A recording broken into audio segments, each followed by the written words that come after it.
Please like, subscribe, and share. Welcome to Child Abuse Awareness. Darlene J. Clark.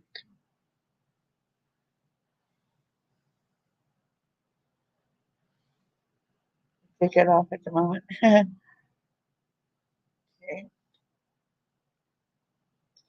Hope everyone's doing good today. Always like to start off with the Bible verse. Matthew 18, verse 10. Take heed that you despise not one of these little ones. For I say unto you, that in heaven their angels do always behold the face of my Father which is in heaven.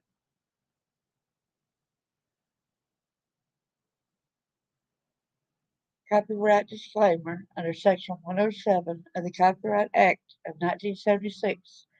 Allowance is made for fair use for purposes such as criticism, comment, news reporting, scholarship, and research. Fair use is the use permitted by copyright statute that might otherwise be infringed.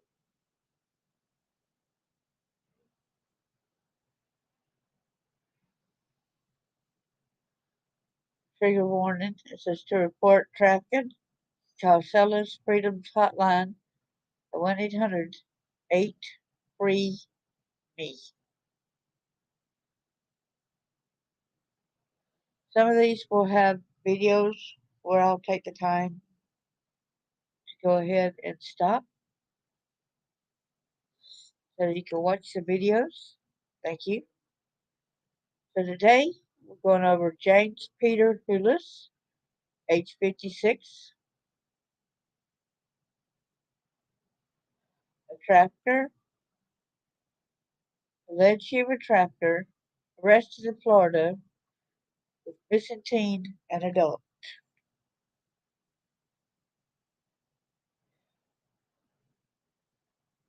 Hey there, good to see you too. Thank you so much. Thanks for coming there. Appreciate it. Hoping you're having a good day today. The human trafficker, James Peter Houllis, was arrested in Florida, is found with a missing teen and another adult. Without further ado,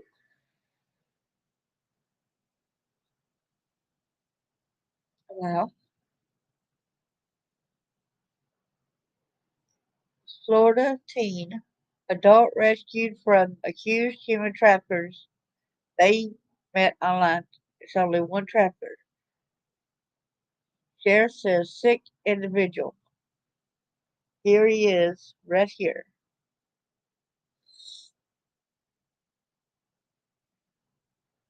Okay, I think I will go ahead and mute it so that we will be able to listen to the video.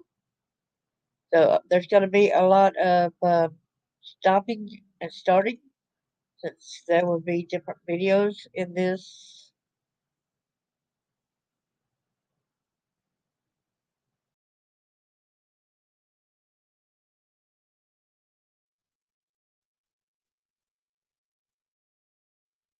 WeatherTight was only installs PGT custom windows and doors, so all of our windows are energy efficient and hurricane strong.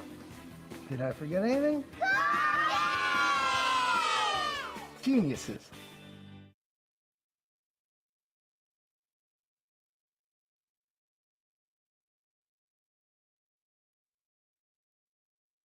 Boston, Hernando County rescues two victims and lands this man in jail. He's accused of using another victim and a dating app to lure an underage girl to a house before giving her a so-called sex contract. It's a disturbing story. Indeed, Fox 13's Brianna Arredondo is live in Brooksville at the Hernando County Sheriff's Office there. Now, Brianna, detectives believe that this kind of thing has happened to a lot more people than they know about, right? Yeah, they say that it happens often, Chris, and that's why detectives say it is so important for parents to be aware of what is happening with their kids. They went looking for a runaway and ended up finding much more. Hernando County deputies are always on the lookout for runaways, but a call earlier this month led them to an alleged human trafficker. I can tell you from everyone I've talked to, they have described him as being extremely controlling and manipulative in terms of how he treats women. Deputies arrested 56-year-old James Houllis for sexual battery, human trafficking, and more on July 11th. This person was violent. You might even say sadistic. Just 24 hours before Charlotte County called for help finding a teen, she took a ride share to a house on Pinehurst Drive in Spring Hill. Detectives say she was lured there through an online dating app, thinking she was talking with another girl. When she arrived, the suspect gave her this contract. Victim number 2 was made aware that by accepting the terms of the contract, she must perform any sexual act as demanded by the dominant, in this case, our suspect, as she was his submissive. Deputies found not just an underage victim, but another one at least 18 years old who was with the suspect at least a year. With human trafficking happening more than you may think, those who work to help survivors say new state laws take steps in the right direction. We need to gain more ground. We need to talk more about what causes these sorts of situations, particularly with adult trafficking survivors. Now both survivors are in safe places and getting the help they need. Beginning, they might say, oh, I'm not a survivor, something I did. It's not something, that was put upon me. But they're just at the beginning stages of their actual healing process. And another clue that tipped off detectives in this whole case, they say that the suspect has moved about 53 times since 1980 from the West Coast to the East Coast. And so they say that they believe there could be more victims out there. Chris? Just absolutely terrible that this kind of thing goes on, but good on the detectives in this case that they were able to stop this human trafficking operation and save no telling how many other victims that could have been lured into the same trap. Thank you, Brianna.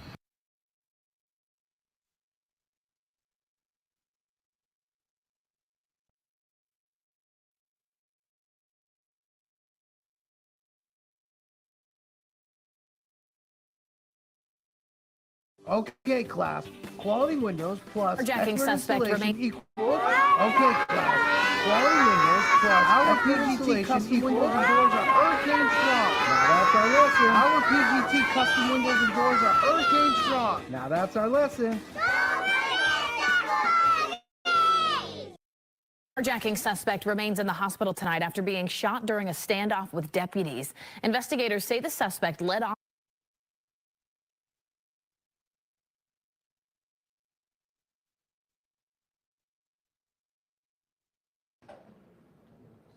Good morning. Thank you for joining us today. We're going to speak about a human trafficking case and an arrest that our detectives have been working diligently over the last few weeks. Sheriff Nienhuis is going to speak.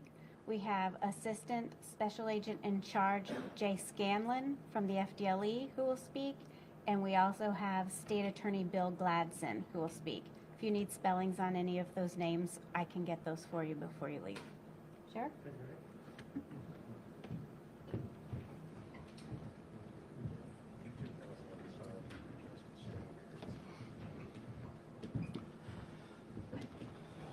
Well, good morning, and thank you again for coming. We have a case that we've been working for a couple weeks. It's obviously not near as long-term or as complicated as yesterday's Jennifer Odom case, but nonetheless, I think it's similar in some ways of an adult male being violent and trying to take advantage of young females. This particular individual really had some creative ways to abuse women, and I think you'll find it fairly interesting as we go through it. Now, I'm going to start off by telling you it's going to be a little confusing because obviously we want to be cautious not to give any information that could divulge the identity of any victim. So there are going to be two victims in this case. I'm going to call victim number one just because chronologically she met the suspect first. She is a young adult. I've been told by investigators she's very naive, but she is an adult, barely, and she's victim number one.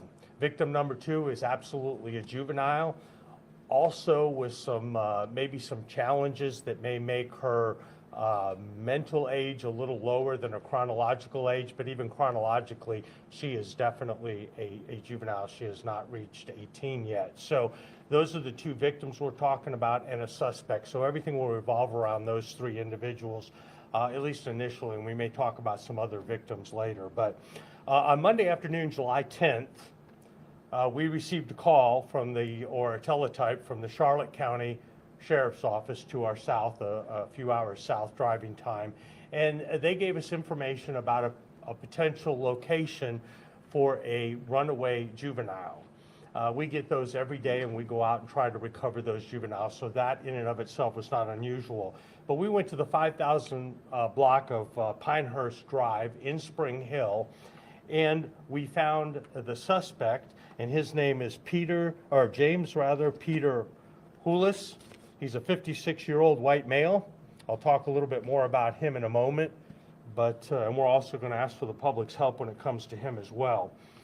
In addition to the suspect, we found a young female adult who we're going to call victim number 1, as well as the missing juvenile from Charlotte County who we're going to call victim number 2. We did not at the time really have any indication that either females were victims of human trafficking.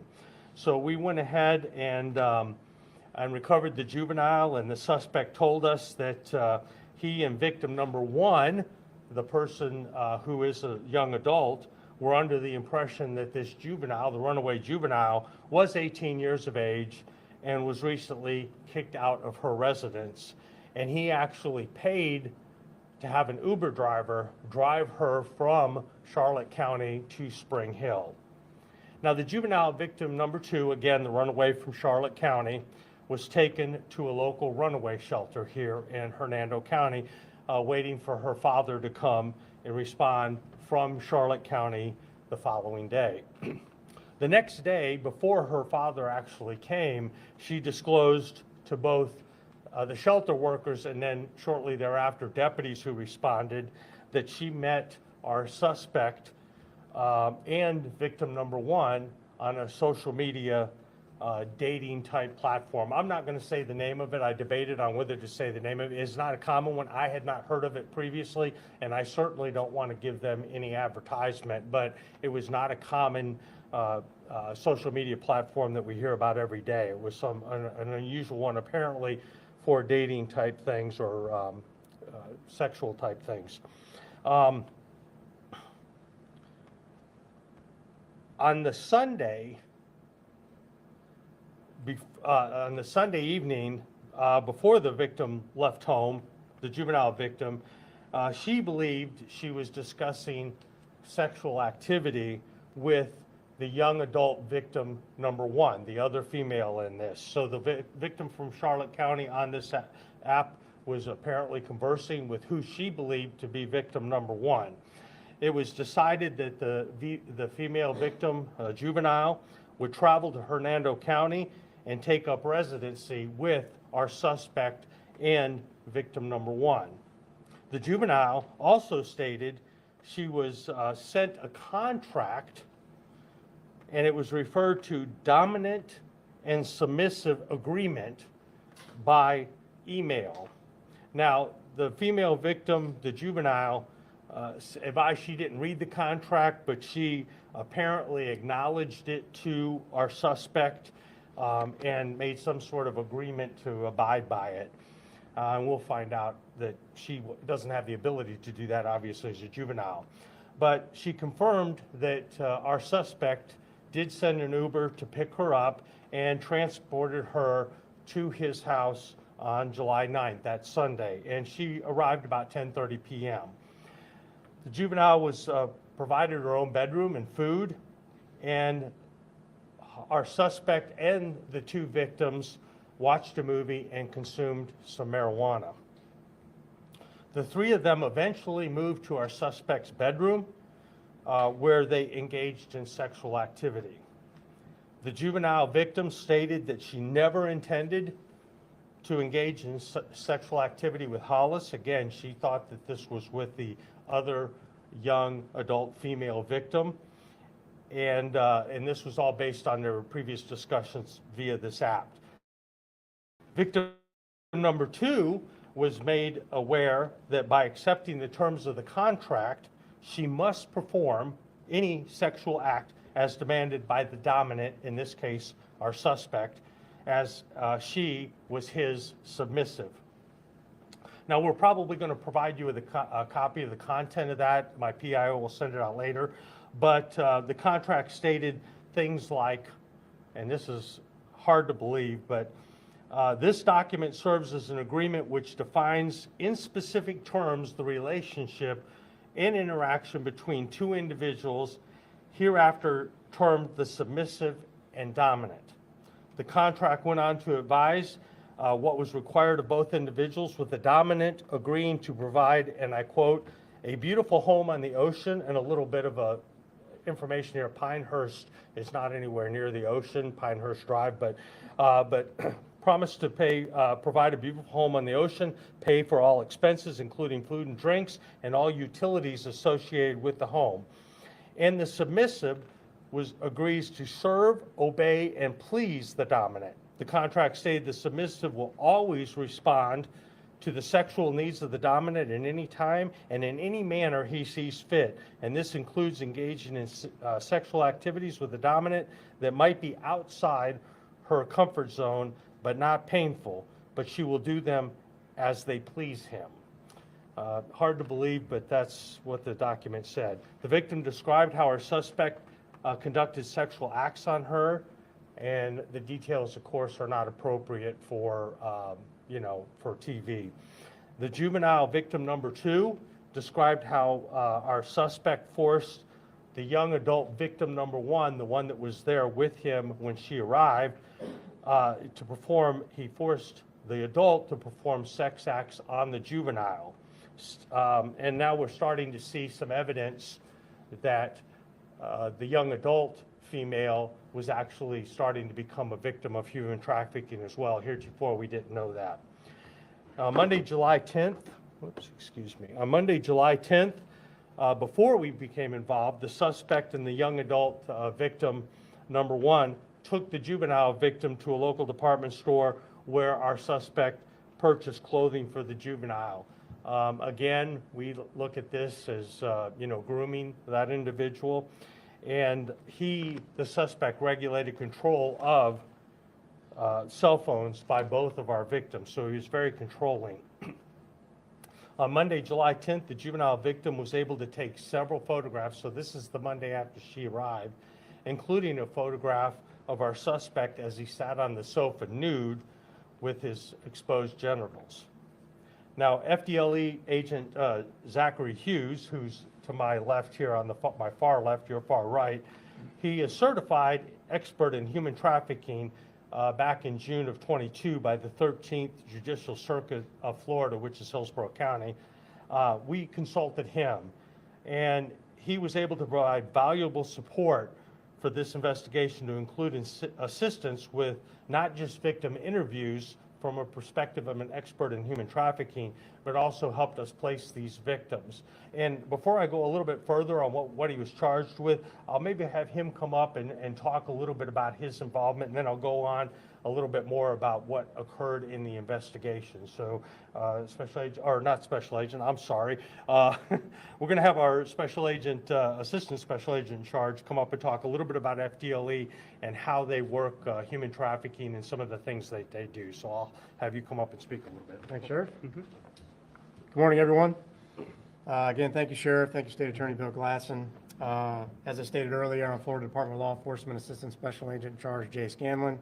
It's my privilege to be here and speak with you about this case and the incredible bravery displayed by the survivors in this case. First, I want to commend the Hernando County Sheriff's Office, their investigative team, the State Attorney's Office, and our FDLE investigative team for their outstanding work on this case. Bringing swift and fair justice is one of our main objectives, and this is achieved in part by fostering partnerships with other law enforcement agencies during multi-jurisdictional investigations like this. I do want to take a moment and focus on the courage and strength of our two survivors. Without their fortitude, the monster in this case, you heard some descriptions from the sheriff about how heinous his mindset was. He would have had the ability to continue his depraved actions and terrorize additional victims and would not have been brought to justice. This investigation, while disturbing, also highlights the partnerships and services that are in place to rescue and ultimately assist victims with their recovery as survivors. In working with them, we're able to support them with local resources to provide them shelter and recovery from this harrowing experience. It's imperative that when a victim of a human trafficking feels safe enough and can trust those helping them, they gather as much bravery as they can to speak up about what's been happening to them. Resources such as the Florida Human Trafficking Hotline and private non-governmental organizations such as Creative Gainesville are set up to help victims of human trafficking with outreach, inpatient, and outpatient services. If you or someone you know is in danger, please don't hesitate to call the Florida Human Trafficking Hotline. That number is 855-FLA-SAFE or 855-352-7233. Thank you. Appreciate it, Sheriff. Thank you very much. And again, I got to really talk even a tiny bit more about Special Agent Hughes. My people said he was instrumental in getting this across the finish line, and I think you'll find out some more information here that not just looking at this as something that was happening between three people that were consenting, which they were not, but obviously these are very difficult situations, and getting people to open up is difficult at times, and Special Agent Hughes was a huge part of that, and he does such a good job. I was actually even speaking with the Attorney General a few days ago, and she had planned on being here, but she was not able to be here, but she knew him by name and knew his reputation and appreciated the work he does on human trafficking here in the state of Florida. So again, thank you for your help on that. So on Tuesday, July 11th, we were able to charge the suspect with 3 counts: unlawful sexual activity with a certain minor, meaning our second victim, unlawful use of a two-way communication device, obviously using the app, and contributing to the delinquency of a minor. But the case obviously did not stop there. On Tuesday, we obtained search warrants for the suspect's residence, as well as search warrants for collection of DNA from the suspect, as well as victim number 1. Again, at that point, we weren't sure how much of a victim she was, and they were executed. The suspect and victim number 1 were interviewed, and as the investigation unfolded, it became apparent that victim number 1 was also, in fact, a victim of human trafficking by our suspect. Post Miranda, our suspect made full admissions to the sexual activity, maintaining he believed our juvenile victim to actually be over 18 years of age. He provided numerous details consistent with those reported by both victims. He also admitted to terms of the aforementioned contract, providing financial support in return for sex. He confirmed the contract was sent via his personal email account. And he also mentioned, and this is hard for me to believe, several times during the interview, how fortunate the victim was, that he provided for her, and that he benefited from the sexual contact as described in the contract. Definitely a sick individual, to say the least.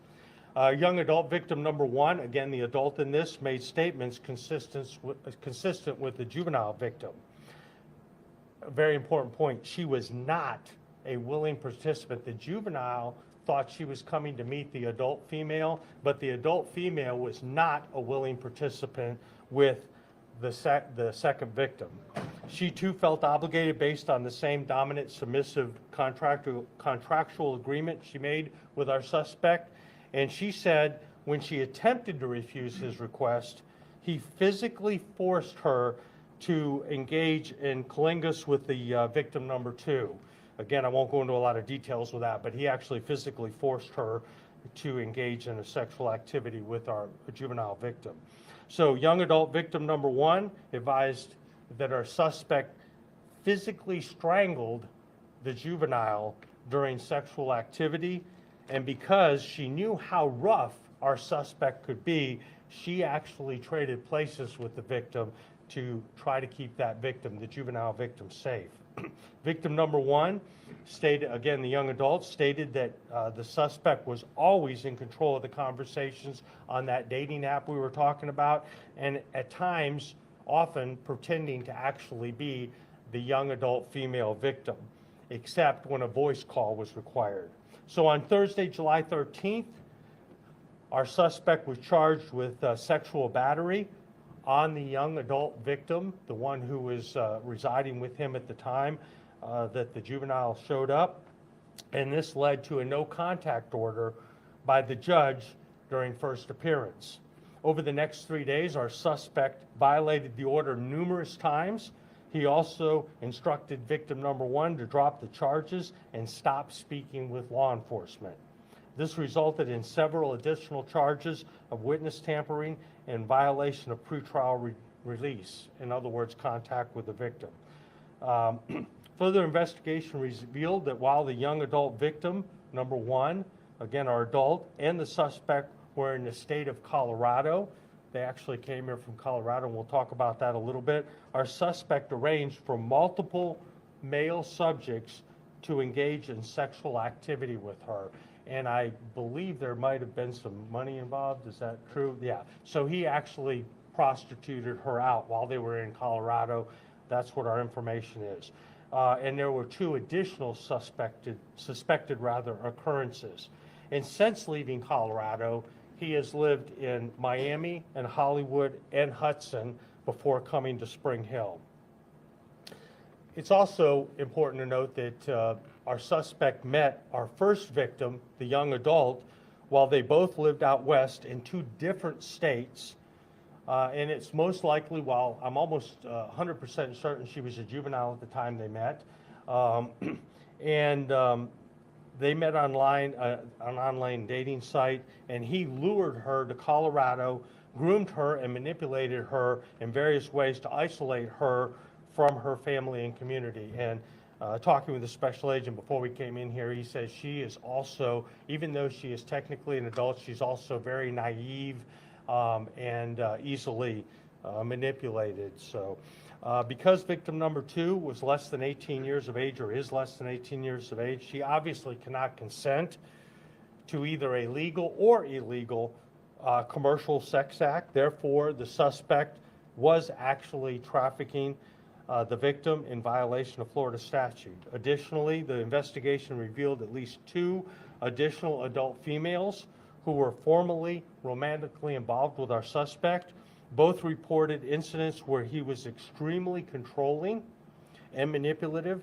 Both of those prior victims filed police reports due to his obsessive and harassing behavior, one resulting in his arrest and subsequent domestic violence injunction in California. So he lived, in addition to Colorado, he lived in California.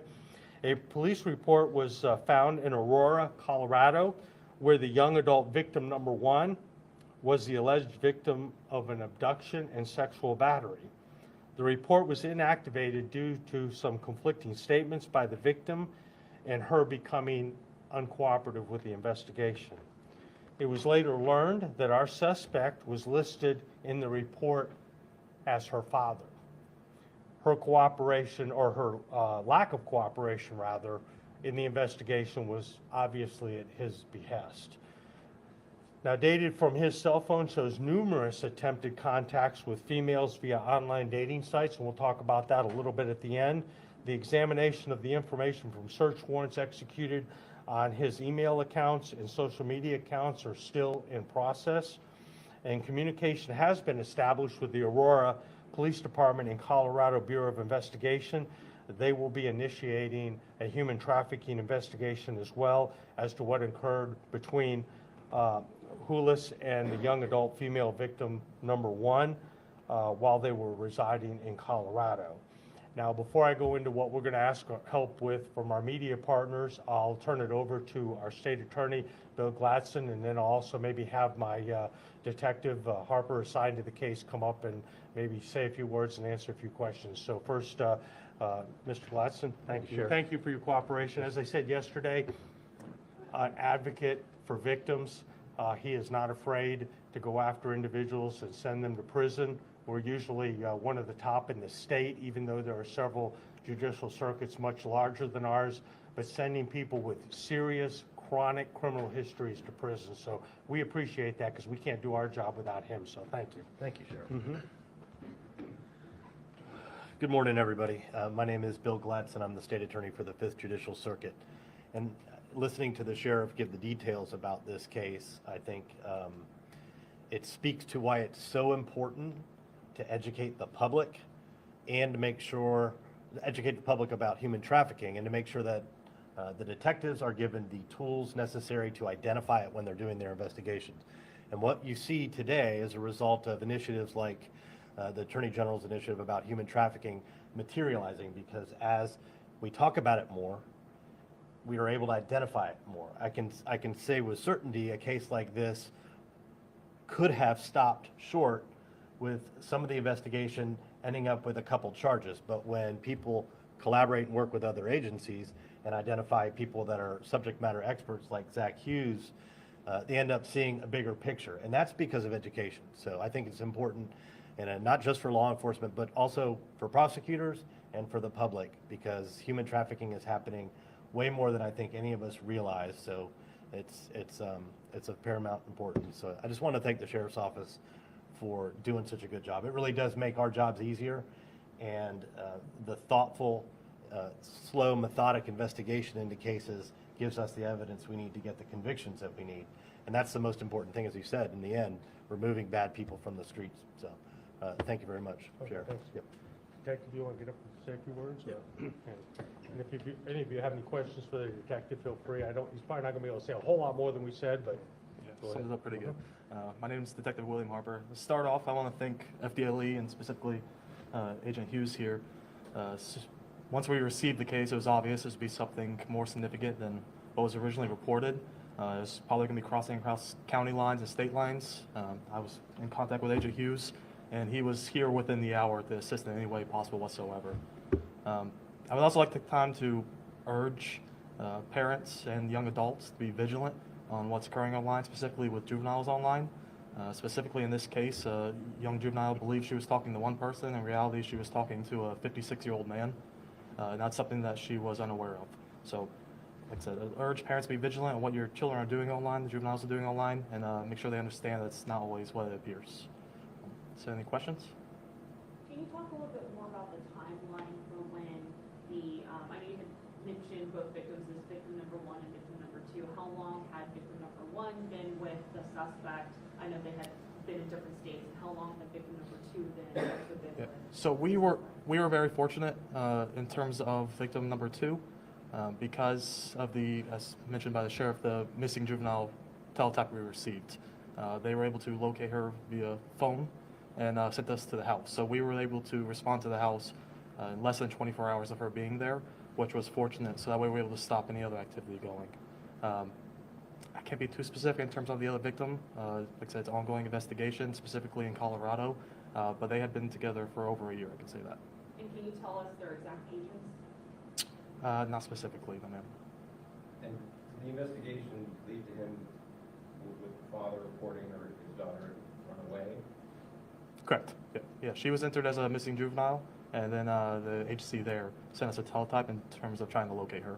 And was it pretty easy because she took a Uber, basically? Correct. And like I said, they were able to locate her via ping on her phone. They gave us the address, and when we responded, she was there. What is it about this guy that he was able to have such an influence on these, especially the one who is over 18? Well, specifically to this case, I can tell you he utilized victim number 1 to speak with victim number 2. There was a relationship built there while they were speaking online, and victim number 2 was able to start to gain emotions to the other victim, and he ultimately used that to his own benefit. Is there any indication that he's been doing this for a long time, that there could be others? Right. So investigation's still ongoing. Last thing we want is there to be other victims out there that we have not located. So we're still going through various things, such as search warrants, going through different data. I can tell you I have spoken to several other individuals involved with him. In terms of human trafficking, as of this point, they were not involved. However, I can tell you from everyone I've talked to, they have described him as being extremely controlling and manipulative in terms of how he treats women. So. This document, I know you said that it wasn't legal in this circumstances where that is a legal document, or is that always a red flag? Well, in terms of, I mean, for charges, so you have human trafficking, obviously, can also be prostitution. So it's for us to determine if the commercial act is occurring. It makes a difference in terms of if it's voluntary or involuntary, if it's for money, what's occurring. So it all kind of depends on that kind of situation. I can say in terms of this case, specifically with victim number 2, it was never in reference to the suspect obtaining money. This was for his own sexual benefit, and in exchange he was providing to the victim.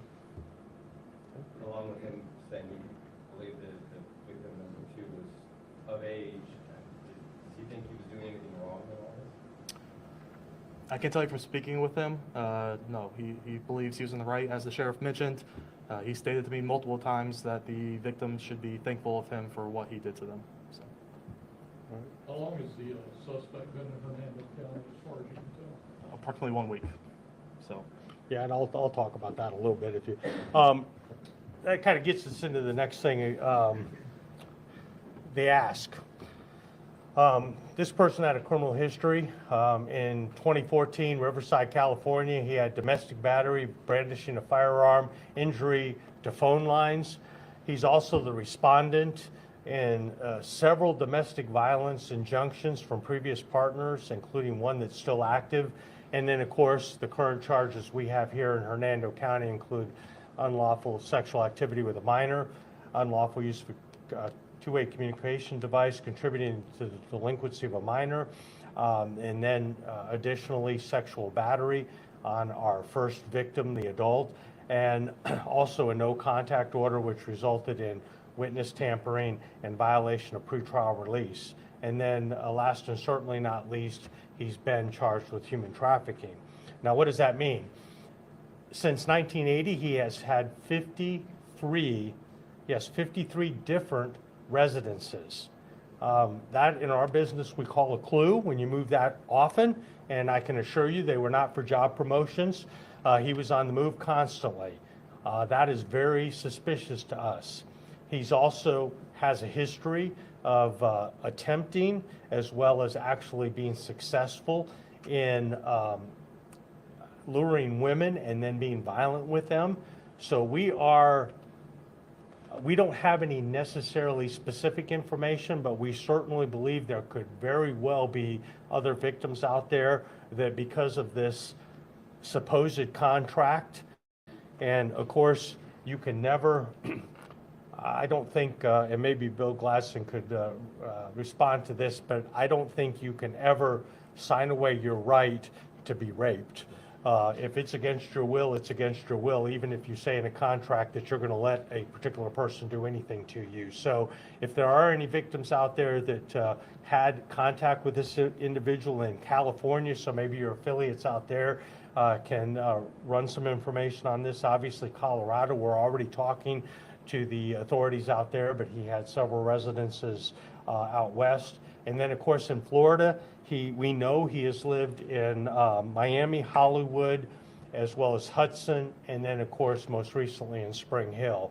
And so if there are any other victims out there, anywhere in the country, we're going to investigate it alongside those partners in those other areas and help using FDLE's assistance and maybe even the FBI to make sure that every single one of victims, people that he victimized, get justice, because it's hard for me to believe that he's only had 2 victims in the last year or two, especially the fact that he was on a dating site attempting to get other women involved. And both of these women, as I said, were either naive or maybe a little bit younger than their chronological age stated. So he was certainly looking for the most vulnerable females in our society to take advantage of them. So does anybody else have any questions for me or any of our other individuals up here? What kind of time could this suspect serve?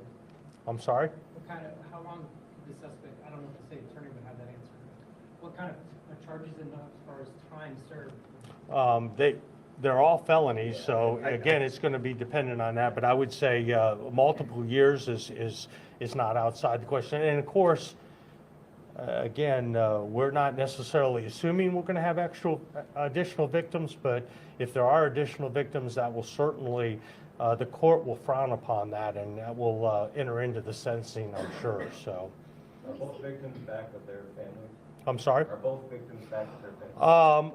I think victim number 2, the minor, is she back with her family, or is she getting treatment? Treatment. I think both of them are in a safe place getting counseling and getting treatment because they are both victims of human trafficking, and it's going to take a while for them to get them back to where they can function appropriately in our society. So we see kids on social media apps, these dating apps all the time. How often are you guys seeing people on these apps that are pretending to be someone else? Well, it's constant, and I think another message that we need to get out to these young people is something that sounds exciting at first can turn that quick into something that you are, words can't even describe, horrific, terrifying, uncomfortable, painful, doing things that, because that's this person was violent, you might even say sadistic, and things can turn on a dime. And when you're young, you don't think about those things. You just think about the equipment until you're in the middle of it.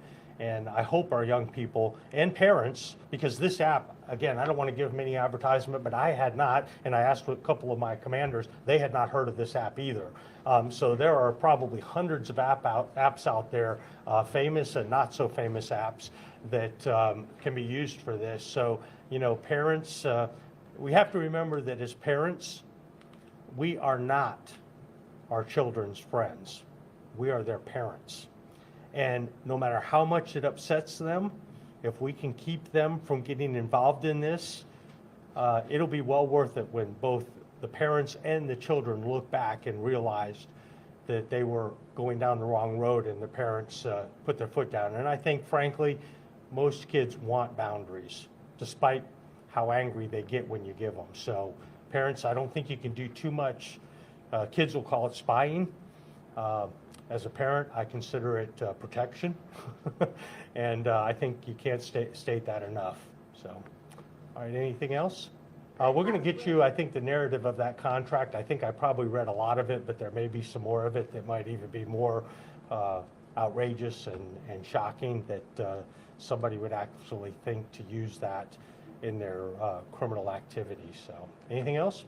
Is that house that it happened at, that wasn't his, or he didn't own that house? I'm sorry, was that house what? He was just renting that house? Yeah, he was moving around a lot. Yes, he was moving around a lot. So that, again, that is very suspicious in our eyes. So he was probably running from some things and maybe even some victims, hoping if he got out of the area. Again, we don't have any information on it. I want to be very clear, but if anybody recognizes this picture as either someone who did something to them or attempted to do something, we certainly would like to make that part of the case. So again, we appreciate our media partners getting this information out, and if anybody has anything on this specific case, they can call the sheriff's office and ask for Detective Harper. He'll be happy to make it part of the investigation. Thank you all very much and have a great day.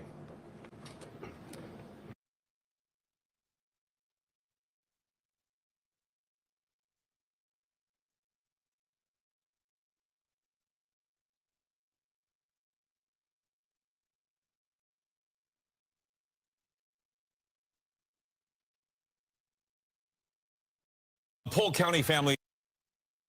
WeatherTight Windows only installs PGT custom windows and doors, so all our windows are energy efficient and hurricane strong. Did I?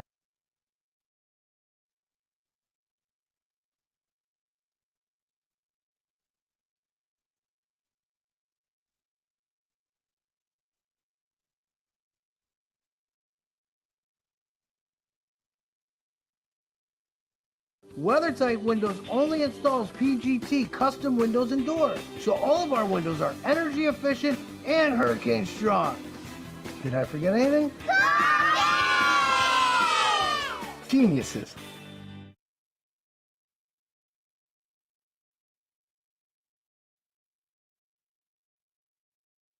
Wonder if more victims of this man are still out there. They arrested 56-year-old James Houllis for sexual battery and human trafficking. They say he used one victim and a dating app to lure an underage girl to a house before giving her a so-called sex contract. Tell you, from everyone I've talked to, they have described him as being extremely controlling and manipulative in terms of how he treats women. Advocates who work with human trafficking victims say it happens more than you think. Just this week, 2 victims were rescued from another trafficker in Tampa. They are often hiding in plain sight. Fox 13's Kylie Jones is live for us in Tampa tonight. So, Kylie, there's really a big push here to end human trafficking in the state. Tell us about it. Allie, absolutely, and it's unfortunately ongoing. As we've seen, it's needed. That case we learned about today stemmed from a call about a runaway teen. In 2021, the Human Trafficking Hotline said Florida had the 3rd highest number of calls. Advocates say technology today is a predator's playground. It's not always a complex and intricate ploy. Human trafficking takes a lot of different shapes. Unfortunately, the reality is that for traffickers, for exploiters, there is no boundaries. The Attorney General's office says more than half of it happens online. Advocates say 1 in 9 children are subject to online sexual solicitation. It's not just a one and done conversation. I'm going to have one conversation with you, and if I get you hooked, great. If not, then I'm just going to leave it at that. No, they form a relationship with whoever it is that they're trying to kind of reel in. That's how investigators say this man in Hernando County reeled in a teen and very young woman most recently. The sheriff says he used an uncommon dating app. Something that sounds exciting at first can turn that quick into something that you are, words can't even describe, horrific, terrifying, uncomfortable, painful. Advocates with Selah Freedom say the average age of a child entered into sex trafficking is between 15 and 17 years old. Here in the United States, 90% of sex trafficking occurs, and it looks like a relationship that is formed, whether that be a friendship, a romantic relationship, a mother figure. Even with young children, advocates are urging parents to monitor what their kids are doing online and offline. Especially during summertime, the kids being on technology so much, is just like little subtle changes in behavior could indicate that maybe something is going on, that they're maybe engaging in conversations with someone that may be deterring them from whatever it is that you're trying to teach them at home. To report human trafficking, you can call Selah Freedom's hotline. That number is at the bottom of your screen. It's 1-888-8-FREE-ME. Live tonight in Tampa, Kylie Jones, Fox 13 News.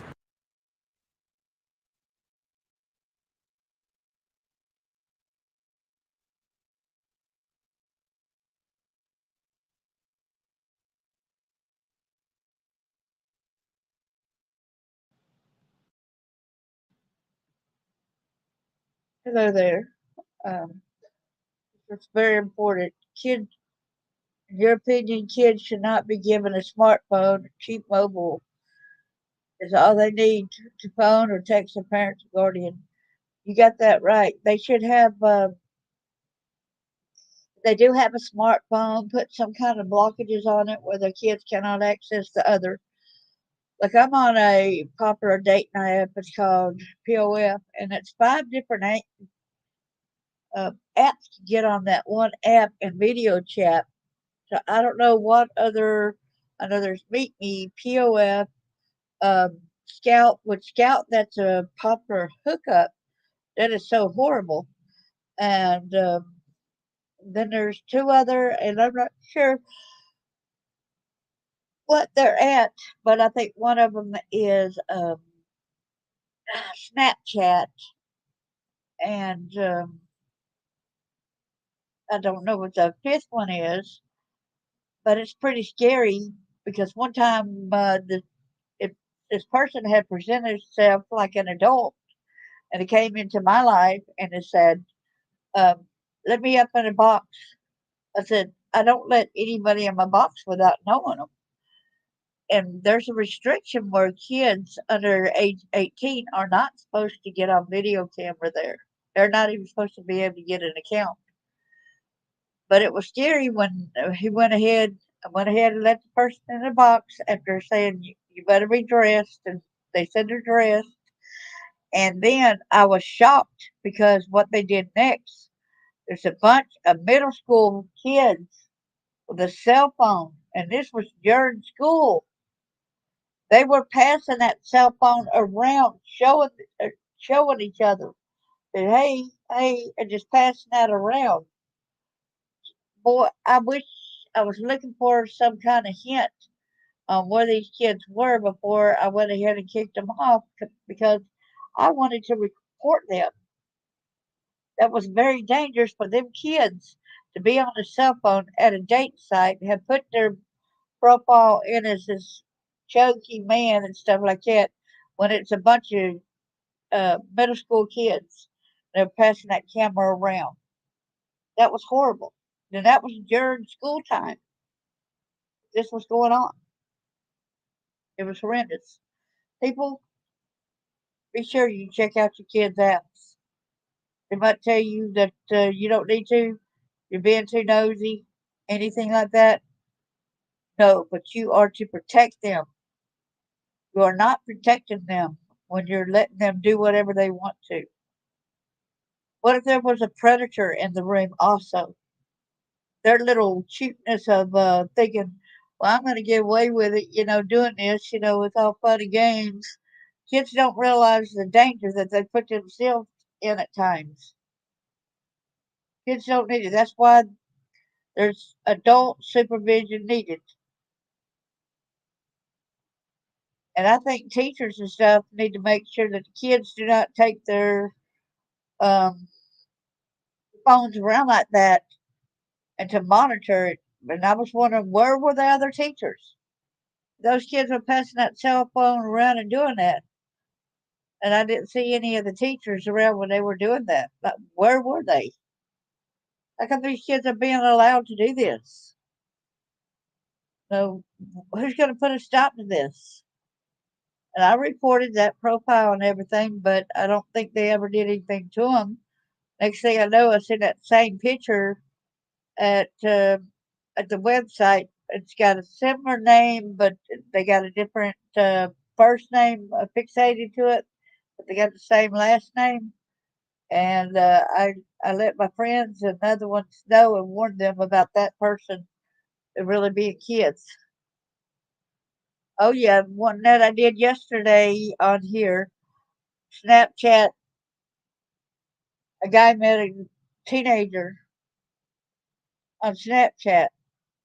Yeah, Roblox is another one that they do. They get online to these online video game systems and they try to portray themselves as being a kid. I don't think it's all that good for kids to be allowed to talk like that. Unless they do know and just only add the person that they know. Not let them play with just about everybody and anybody. Parents, be hyper vigilant. Protect your kids. They're not going to like the fact that you restrict them from doing these things, but later on they'll respect you more knowing you did this for them when they become an adult. They'll respect you a lot more because they'll see, like, why didn't my mom do this for me? Did she not care about me? Did my dad not care about me? Why didn't they protect me? I'm going to protect my kid. So, people, be hyper vigilant. Show your kids they matter to you. That they're not, that they are good kids and they can be a good kid.